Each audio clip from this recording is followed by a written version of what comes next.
बिस्मिल्लाहिर्रहमानिर्रहीम। अस्सलाम वालेकुम दोस्तों, कैसे हो दोस्तों। मैं उम्मीद करता हूँ कि मेरे तमाम दोस्त खैर से होंगे। दोस्तों मैं आपका भाई शौकत शाह, तुसीं वेख रहे हो शौकत गोट फार्म। तो दोस्तों बाइयों वास्ते अज माशाअल्लाह 3 जानवर लैके हाजिर हैं, जिन्हों के 2 मादियां ने फीमेल तो एक मेल है यानी कि नर। तो दोस्तों तीनों जानवर तुहानूं वारी वारी एक बार चैक कराने ने। वीडियो साड़ी शुरू तो लैकर एंड तक देखे, इंशाअल्लाह तुहानूं पूरी मालूमात नाल जानवर भी चैक करने ते नाले इन्हां दा रेट भी दसने हैं। तो उस तो पहले छोटी जी साड़ी रिक्वेस्ट है कि जिन्हें दोस्तों अज तक साढ़े चैनल में सबसक्राइब नहीं किया, साढ़े चैनल में सबसक्राइब करें, नाल घंटे के निशान दबा दें ताकि इस तरह की हर नई आने वाली वीडियो तुहाडे तक बसानी पहुँचती रहे। दोस्तों हुण तुहानूं पहला मादी चैक करा देवे, उस तो बाद तुहानूं नर चैक करने।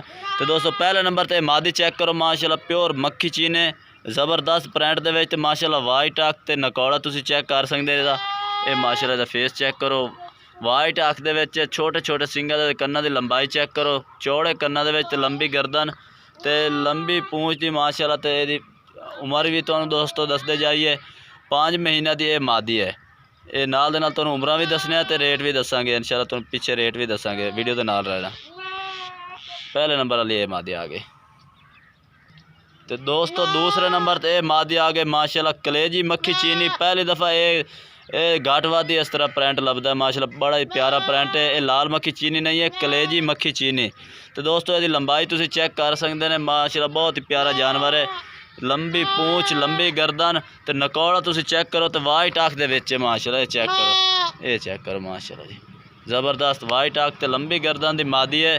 तो यदी उम्र भी दसते जाए, नाल उम्र यदी भी दसते भी है 5 महीने। दोस्तों यदी भी उम्र 5 महीने ही है। उम्र इंशाअल्लाह कोई यानी कि साढ़े अगं पिछे ना उसी पूरी उम्र ही दसदे हैं, तो इंशाअल्लाह पूरी उम्र भी होनी है। तो जानवर तुसीं चेक कर सकते हैं 5 फुट दूरी तो इस टाइम भाई खड़ा मैं इस टाइम वीडियो बना रहा। तो बाकी हुण तुहानूं नर चेक करा देवे, फिर तुहानूं इन्हां दा रेट भी दस देइए। तो दोस्तों तीसरे नंबर पर ब्रीडर बच्चा आ गया, 2 पट्ठों के नाल एक ब्रीडर है। तो ये पट्ठा माशाअल्लाह चेक करो, यदी भी 5 महीने एज है। तो नकौड़ा तुसीं चेक करो माशाअल्लाह ज़बरदस्त फेस दे विच, ये चेक करो। तो जालर तुसीं यदी चेक कर सकते हैं, माशाअल्लाह जालर चेक करो ज़बरदस्त क्वालिटी वाला जानवर है। तो माशाअल्लाह तोते फेस दे विच, तो छोटे छोटे सिंगां दे विच, प्योर मक्खी चीने दे विच। तो प्रिंट तुसीं आप चेक कर सकते हैं, चमकदार जिल्द दे विच बिल्कुल बरीक पशम दा। ये चेक करो माशाअल्लाह मुलायम यानी कि चमकदार पशम दा। इस तरह के जानवर घट ही लभदे ने।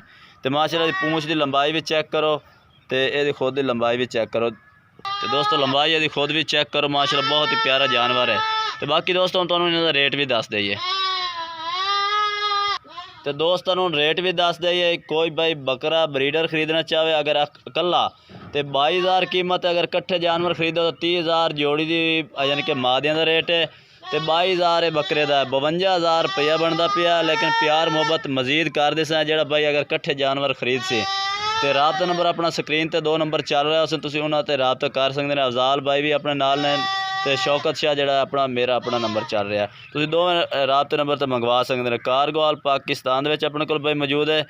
तो ये जानवर तुम दोस्तों चेक करा देते हैं। वीडियो अच्छी लगे तो लाइक करना और चैनल को सबसक्राइब करना और कमेंट करके दसना कि आज के भाई जानवर कैसे लगे ने, तो आज की वीडियो कैसे लगी है। तब तक के लिए मैं इजाज़त चाहते हैं। अल्लाह हाफिज़।